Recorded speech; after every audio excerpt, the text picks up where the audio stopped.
Viva Voz, com Vera Magalhães.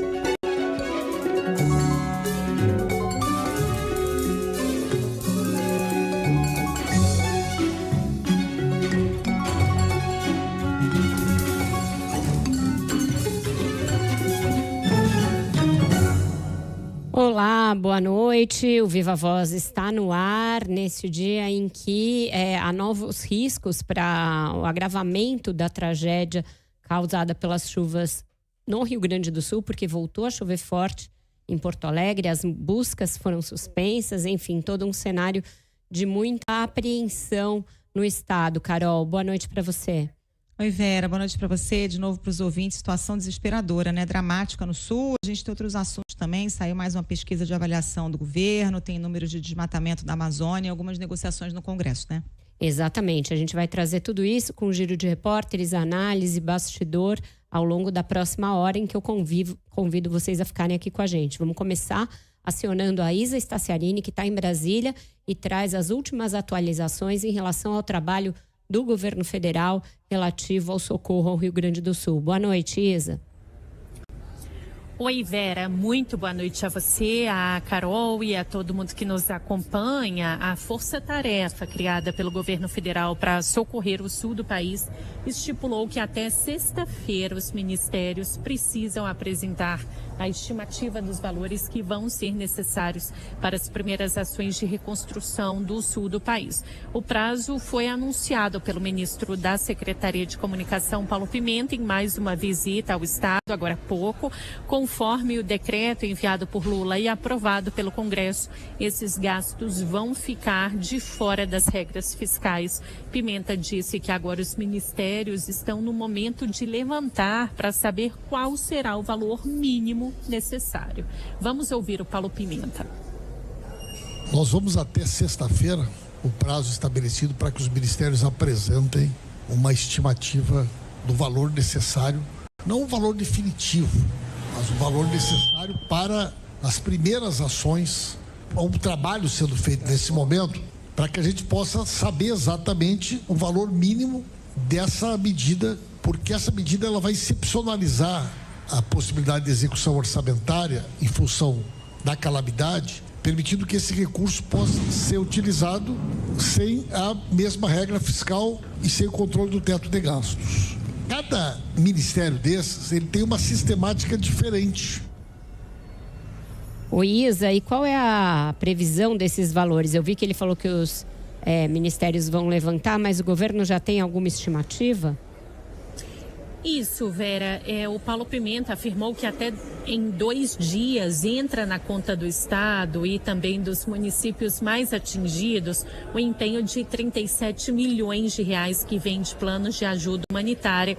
E ele afirmou que esse valor já vai estar empenhado até o fim da noite de hoje, mas aí por isso demora esse prazo aí de 2 dias para o dinheiro de fato efetivamente entrar na conta. Com isso, as cidades ficam autorizadas a prever essas despesas. Lembrando, Vera, que ontem uma portaria do Ministério do Desenvolvimento Regional autorizou a liberação de recursos emergenciais para cidades mais afetadas. Agora, os valores dependem do tamanho do município. Por exemplo, para aqueles com até 70 mil habitantes, a previsão é de R$200 mil.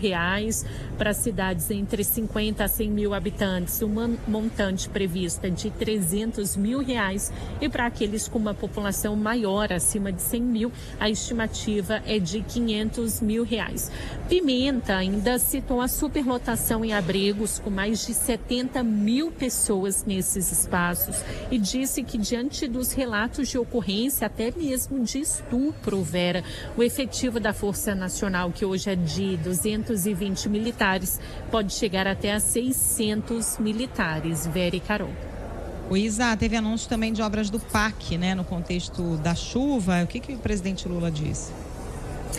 Isso, hoje pela manhã aqui no Palácio do Planalto, Lula participou do lançamento de mais uma etapa do PAC, que destina 18 bilhões de reais para projetos de melhorias em cidades de todo o país. Desse total, quase 2 bilhões são para obras de contenção de encostas por causa aí das chuvas do Rio Grande do Sul. Todas as propostas de obras de contenção de encostas enviadas pelo Estado foram contempladas.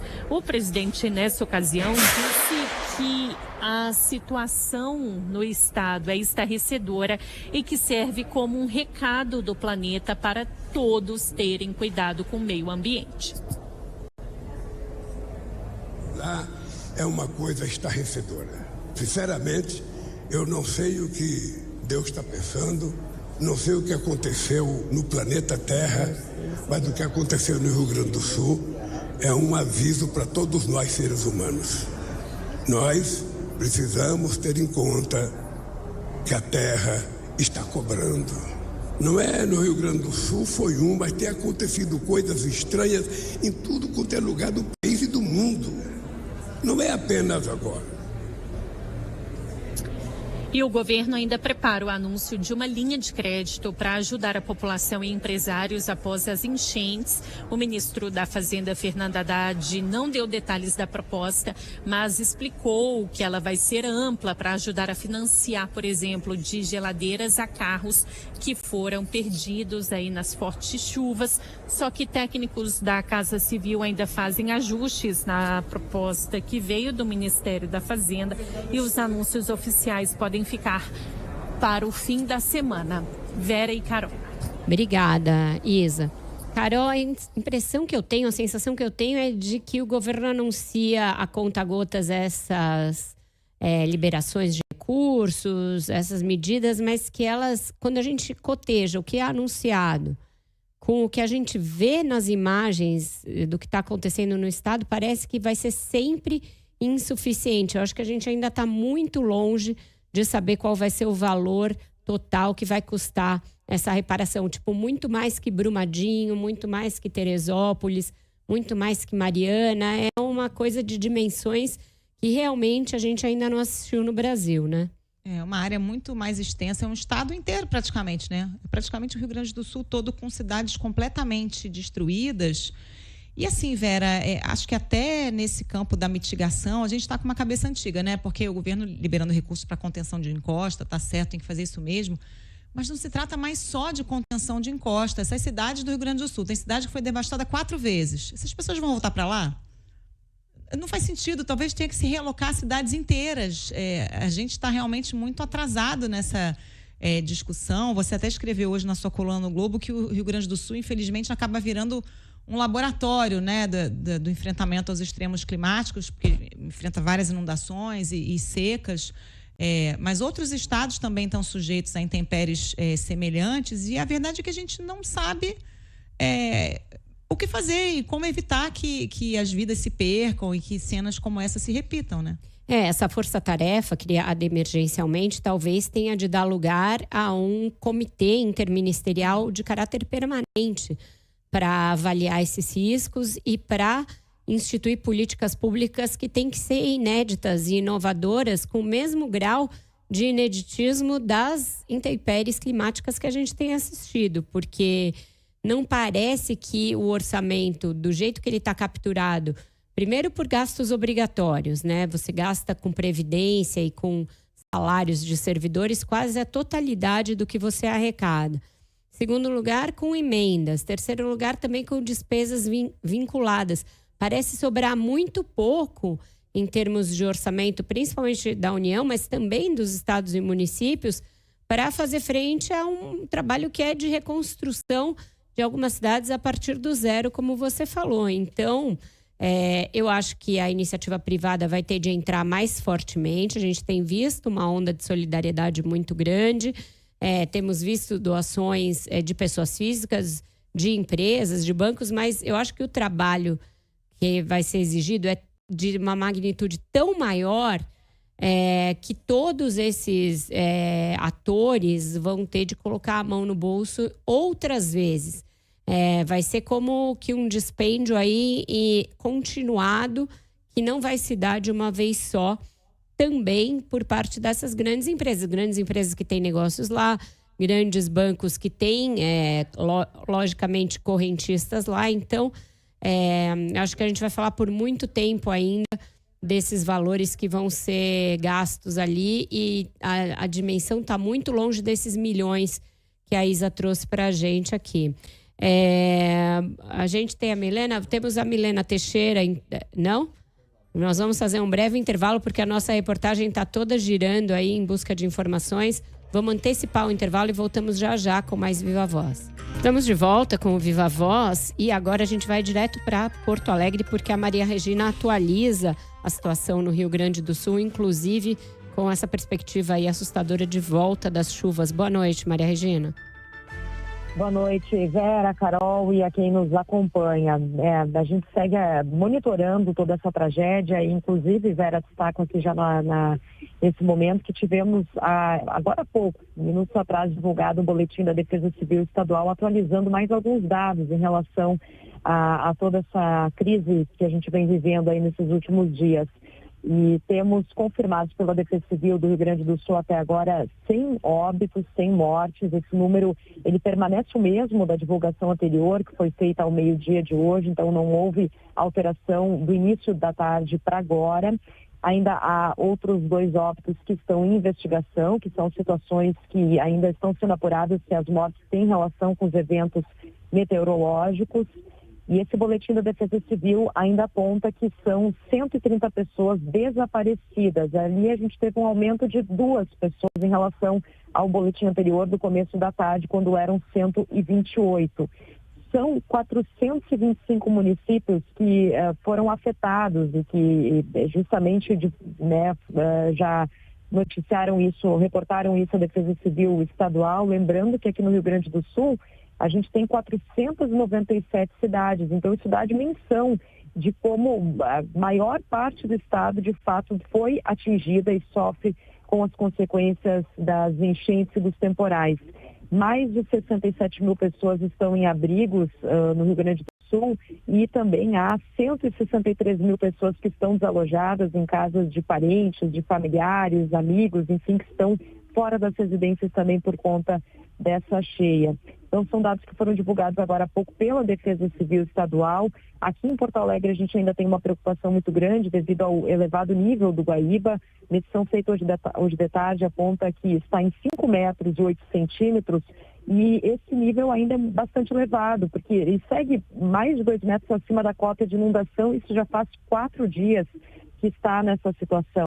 Então, também vem trazendo problemas e transtornos ainda aqui na capital, com relação a áreas que estão com alagamentos, bairros que já foram evacuados, moradores que tiveram que deixar suas residências por conta desses problemas. O aeroporto Salgado Filho, em Porto Alegre, segue fechado pelo menos até o dia 30 de maio. E temos também uma preocupação devido à questão do clima, das chuvas que atingem o estado. Hoje voltou a chover aqui no Rio Grande do Sul, depois de 2 dias de tempo seco na maior parte do estado, e isso preocupa bastante e também afeta o trabalho de socorros, afeta toda essa questão de logística, que também está bastante comprometida com bloqueios em estradas. Então, hoje, com a instabilidade, tivemos mais essa preocupação, inclusive, de como serão os próximos dias em relação a clima também, Vera. Nossa, que dificuldade. A Prefeitura de Porto Alegre pediu para acessar os resgates por barco, porque tem aí uma perspectiva de volta das chuvas, né? Mais cedo houve esse alerta por parte da Defesa Civil da capital, justamente pela previsão de chuva, orientando essa suspensão temporária das operações com barcos de resgate. No momento, a gente até percebe que a chuva deu uma pausa, mas claro, agora já é noite, então também acaba dificultando bastante esse trabalho. Mas para o final da tarde, a gente já percebia que, como tinha dado essa pausa na chuva, alguns resgates vinham ocorrendo, às vezes até com a força mesmo de voluntários aqui na capital. Mas houve sim mais cedo essa orientação por conta da chuva, que em determinado momento, mais para o início da tarde, estava mais forte aqui na capital, e também acaba atrapalhando bastante esse trabalho.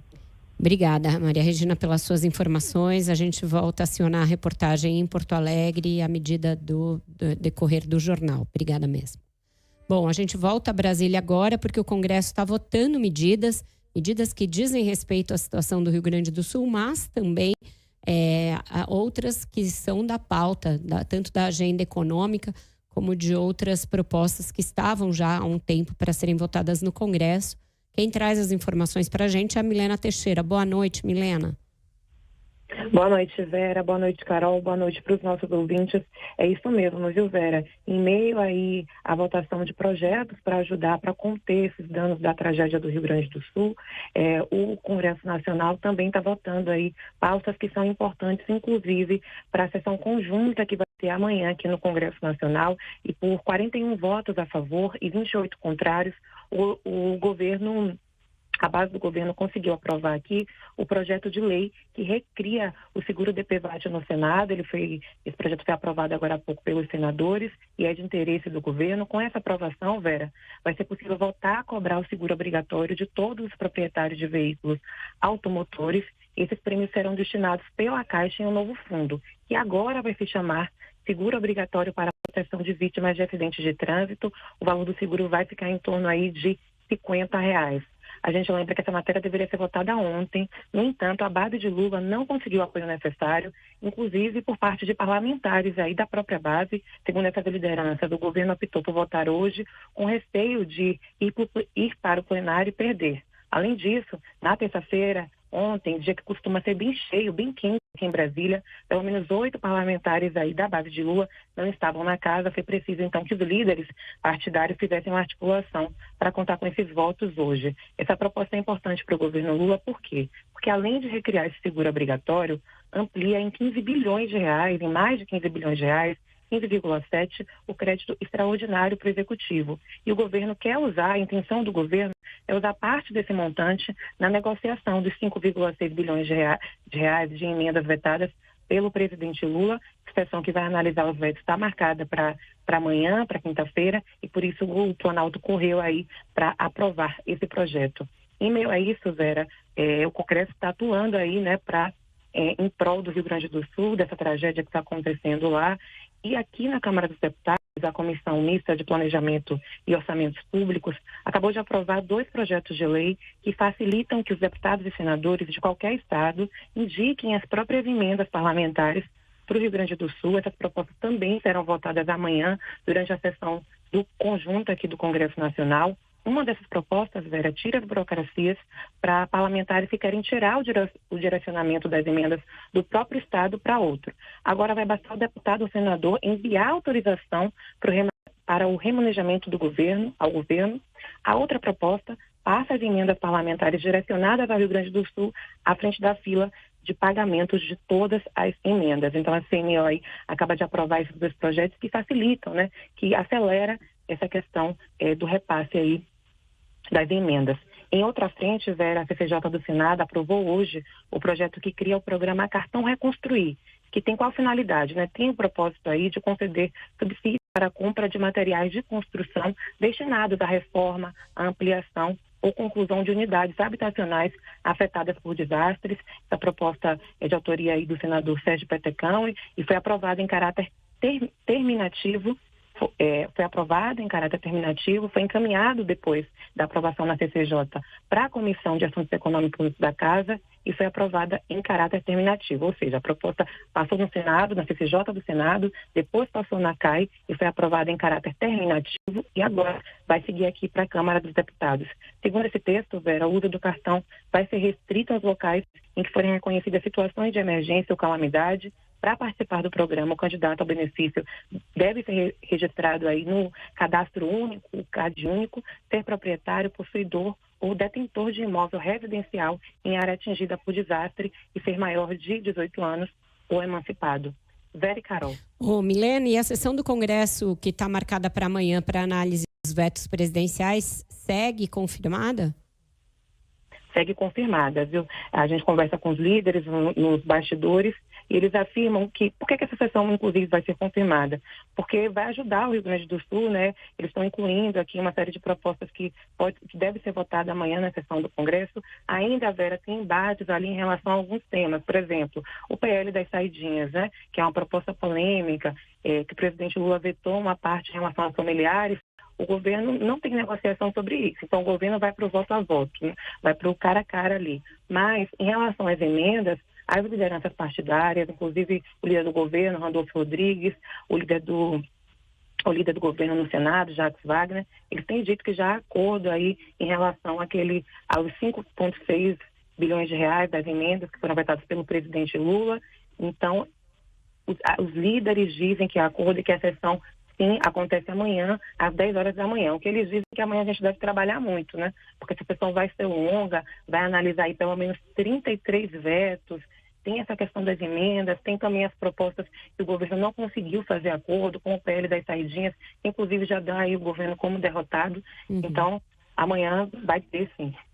A gente analisa depois, mais tarde, no Viva Voz, então. Obrigada, Milena, pelas suas informações. É isso, Carol. Bastante coisa sendo votada, uma pauta carregada. Também tem comissões formadas ali, permanentes, tanto no Senado quanto na Câmara, para acompanhar a situação do Rio Grande do Sul. E não deve parar por aí, não. Amanhã tem essa sessão carregada, pesada no Congresso e muitas medidas também direcionadas à mitigação da tragédia no Rio Grande do Sul. Bora para o Repórter CBN? Bora. CBN Ponto de Vista, com Pablo Hortelado.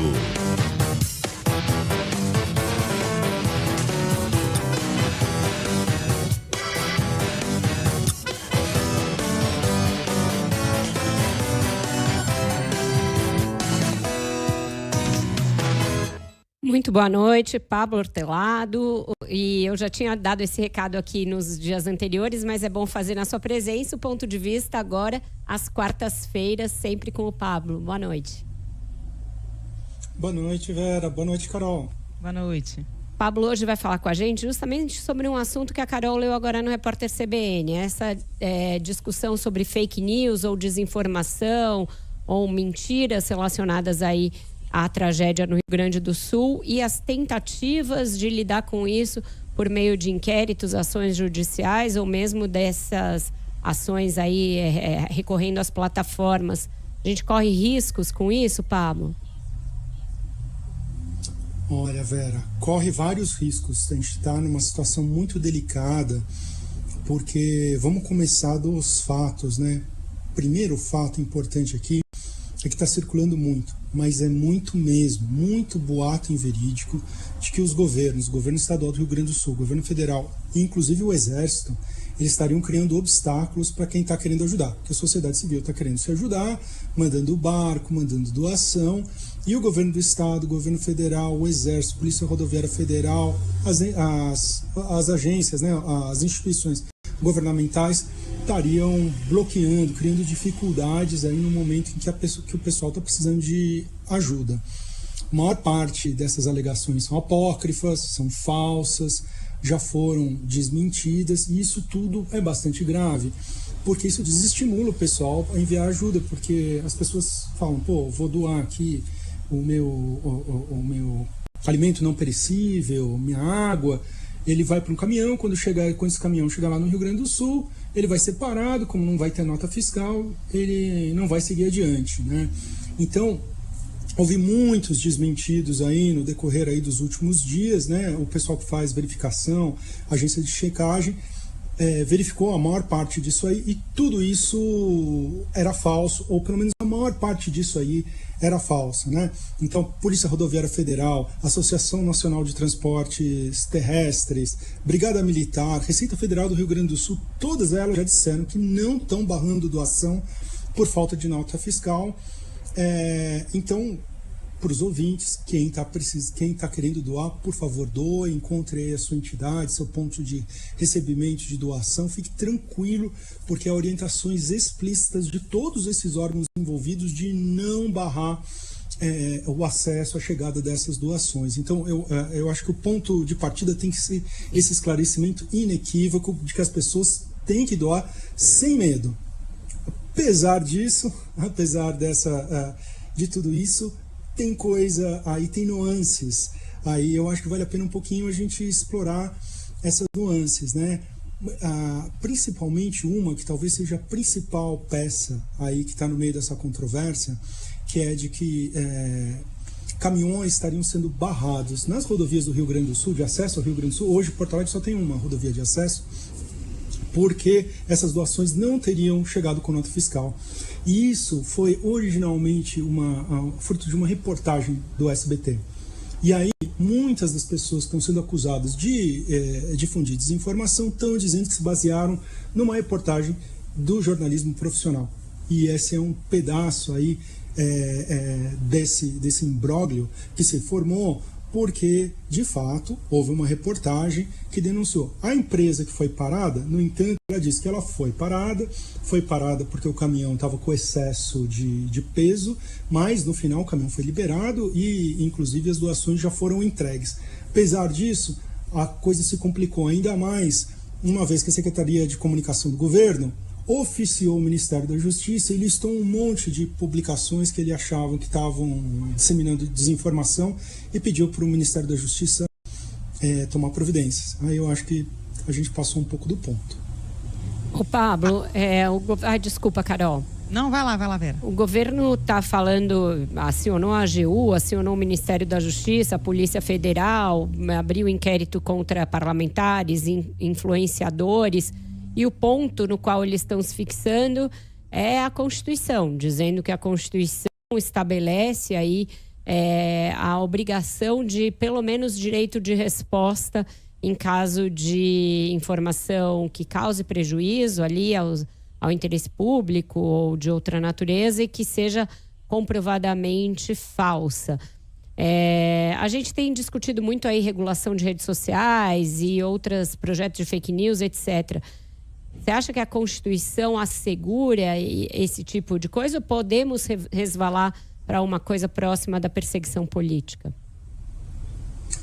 Olha, Vera, eu acho que errou a mão aí, porque essas denúncias, o ofício da SECOM para o Ministério da Justiça não está falando de veículos o direito de resposta se aplica aqui à CBN, aos jornais, não se aplica a um usuário do Twitter que fez uma postagem emitindo sua opinião, né? E tem postagens ali que são, porque ele lista algumas postagens, tem umas que eu acho que são perigosas, eu não sei se elas são passíveis de uma ação do Ministério da Justiça, mas elas são muito complicadas, elas são falsas, elas desestimulam as doações no sentido do que a gente falou, mas tem coisa ali que foi listada que eu acho que é um despropósito um órgão do Estado oficiar o Ministério da Justiça para tomar providência. Vou dar 2 exemplos aqui que estão no ofício da SECOM. Um é de uma influenciadora que diz o seguinte, abre aspas, né? Impressionante como 90% dos vídeos que chegam do Rio Grande do Sul mostram apenas civis ajudando no resgate de vítimas. Essa tragédia evidenciou a ineficácia e a falta de vontade do Estado em proteger o cidadão. Vergonha para os políticos, honra para os heróis civis que estão salvando vidas. O que essa postagem está fazendo num ofício? Por que essa pessoa não pode dar essa opinião de que a sociedade civil está sendo mais eficaz do que o Estado? Não sei se ela é verdadeira ou falsa, não vem ao caso, não é?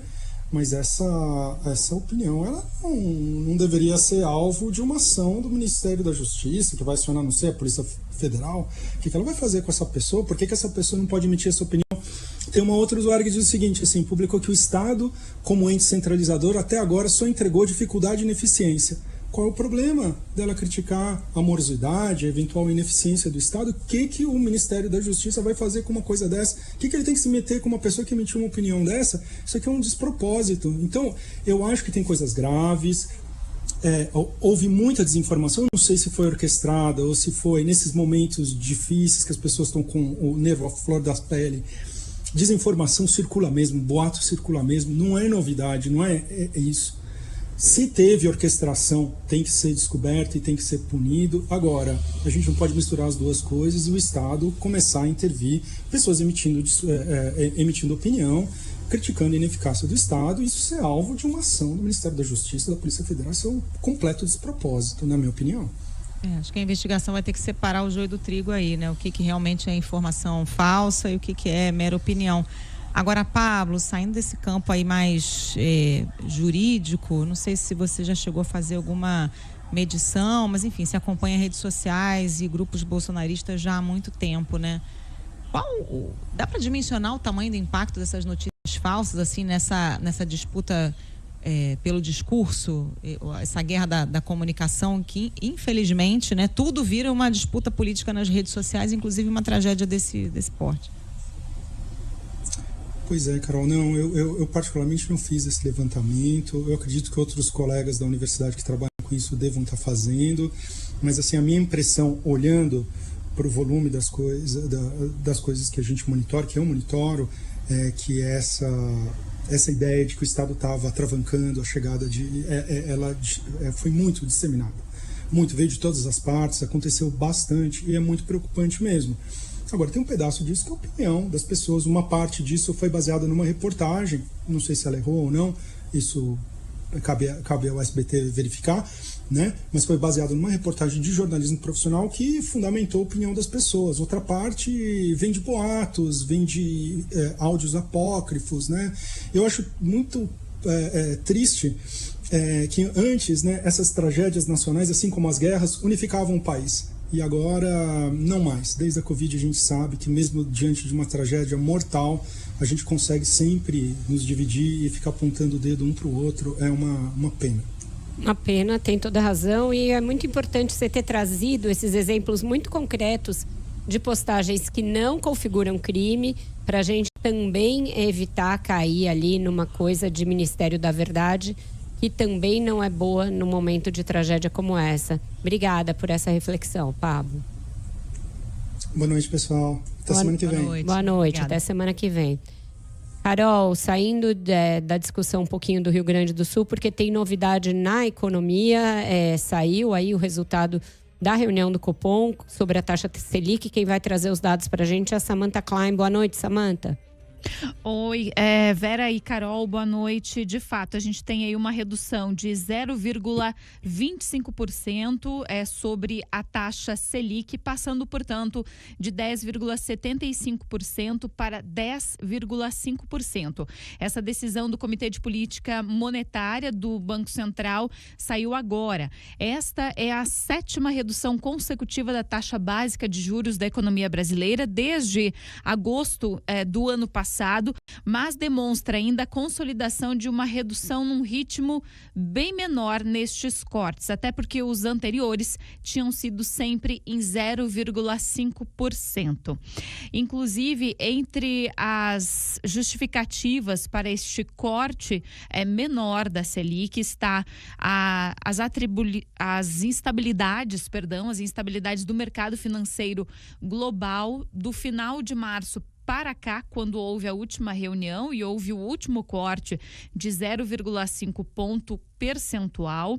Em outra frente, o anúncio da revisão da meta fiscal para 2025, que passou de uma possibilidade de superávit para a meta zero, né, de zero déficit, portanto, também contribui para este setor turbulento das contas públicas e do cenário econômico avaliado pelos diretores do Banco Central. E outro fator que pode ter contribuído também nessa decisão é o impacto da tragédia das enchentes no Rio Grande do Sul, o que está levando o governo federal a liberar recursos para o estado, tudo isso fora também da meta fiscal.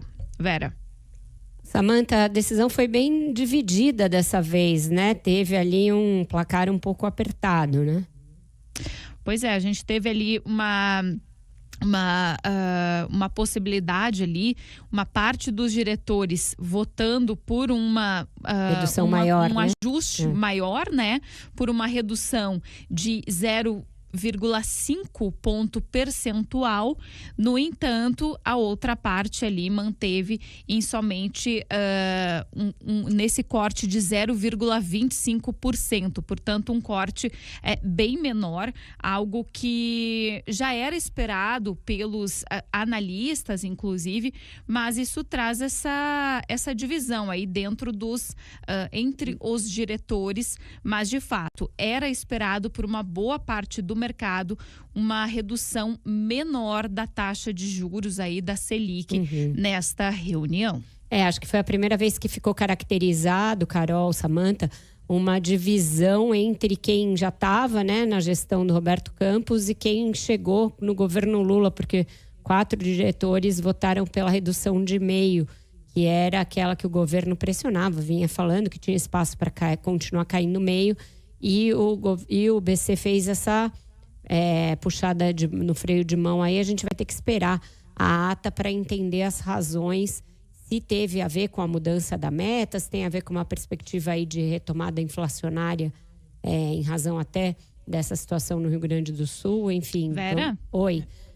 Só pra gente, só para ficar aqui, trazer os nomes corretos aqui dessa divisão que você está relatando.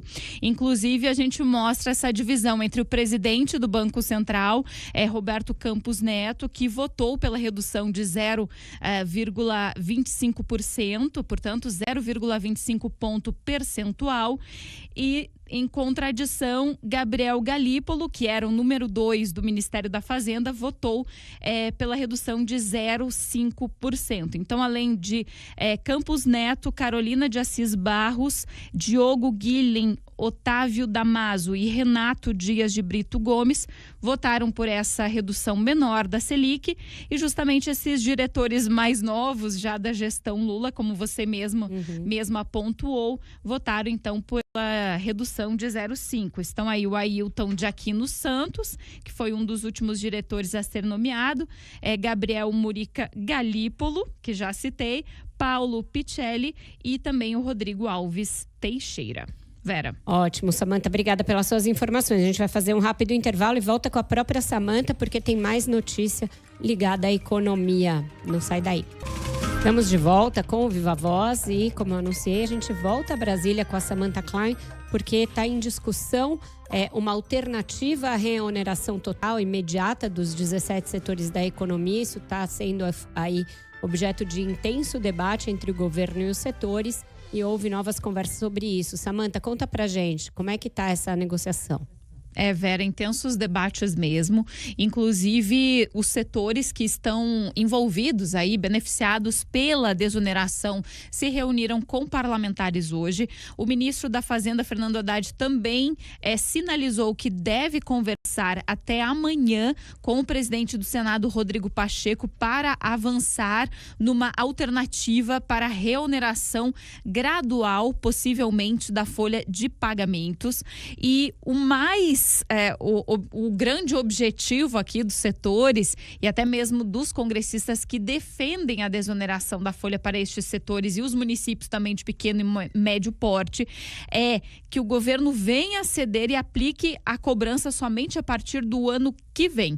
O líder do União Brasil no Senado, Efraim Filho, afirmou hoje que a desoneração para 17 setores deve começar gradualmente a partir do ano que vem. Ele disse que o ministro Haddad tem se mostrado sensível ao tema, pelo menos é o que ele está sugerindo como avanço nas conversas. Ainda repassou para a gente, para a imprensa, que a cobrança dos impostos já em 20 de maio traria grandes problemas para as empresas que mais empregam no país. Me parece que já avançou bastante, faltando ainda definir percentuais. O modelo é de ter 2024 livre de cobranças para que as empresas, os setores possam se adequar a uma nova realidade sem ter que demitir pessoas. Essa é a maior preocupação. Pais e mães de família que precisam do seu emprego para botar o pão na mesa da sua casa. Garantido o ano 2024, você começaria a partir de 2025 uma reoneração gradual. E isso aí indo em 26 e 27 aí por diante. Outra alternativa, Vera e Carol, no debate seria uma noventena, ou seja, uma retomada gradual da oneração da folha de pagamentos em 90 dias. Vale lembrar que com a decisão liminar do ministro do STF, Cristiano Zanin, os efeitos da lei ampliando o benefício para o final de 2027 estão suspensos. Isso foi feito a partir de um pedido da Advocacia Geral da União.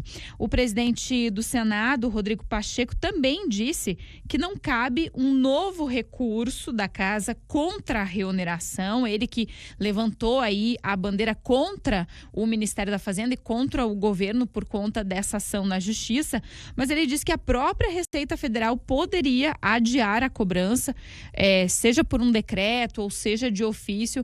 Essa pelo menos foi a manifestação dele no final da tarde de ontem, depois de uma reunião com os líderes do Congresso. Portanto, essas discussões continuam bastante avançadas. E a tendência é que nos próximos dias o governo também apresente alguma alternativa.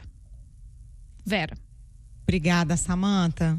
Vera, a gente tem mais uns minutinhos aí, antes de terminar o Viva Voz. Vamos falar dos dados que saíram hoje da pesquisa Quest a respeito do governo, pela primeira vez mostrando empate técnico entre aprovação e desaprovação. A variação foi ali dentro da margem de erro, mas de qualquer forma é uma informação aí inédita, né?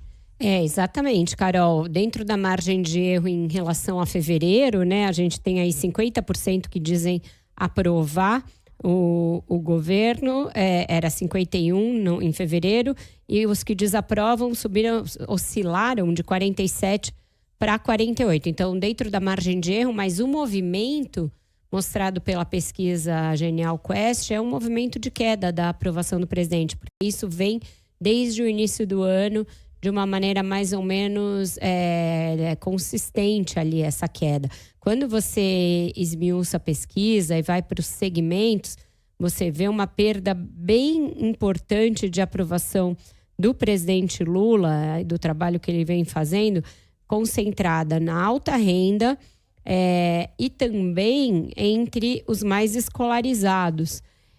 E também uma perda de aprovação muito significativa entre os jovens, que é algo que o governo deveria verificar a razão pela qual está acontecendo, porque anunciou aí o pé de meia, anunciou uma série de medidas voltadas para o público jovem, é um público que se beneficia também de medidas como Bolsa Família, etc., mas parece não estar surtindo efeito. Se você olhar no segmento entre 16 e 34 anos, portanto, o mais jovem pesquisado, em agosto do ano passado, 59% aprovavam o governo, contra 36% que diziam rejeitá-lo.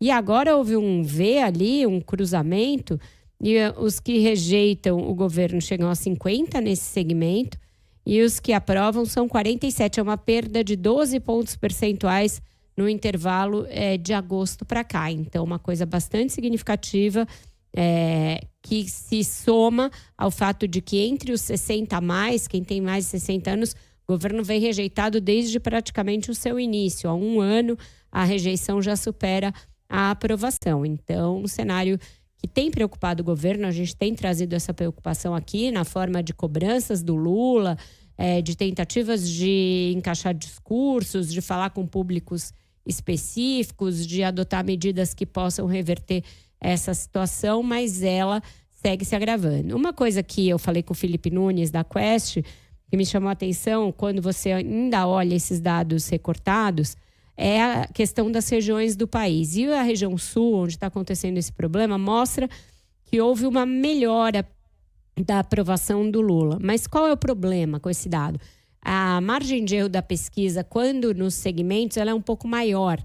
Então, no sul, a margem de erro é de 6 pontos. E embora tenha havido algo que parecia uma melhora fora da margem de erro, nessa região onde está acontecendo a tragédia agora, o que o Felipe diz olha, o que dá para a gente cravar com certeza é que ele parou de cair, parou de ter aprovação em queda na região sul, estancou. Perguntei se dá para associar isso às medidas já anunciadas para fazer frente à tragédia, e ele acha que ainda é cedo para colher uma avaliação específica da região sul a respeito do trabalho do governo federal para mitigar os estragos das enchentes. Então, provavelmente, outras rodadas de pesquisa ou pesquisas concentradas ali na região vão poder traçar ali qual foi a avaliação final do trabalho do governo nessa que é uma coisa bastante difícil e complexa, como a gente falou ao longo do programa. Carol.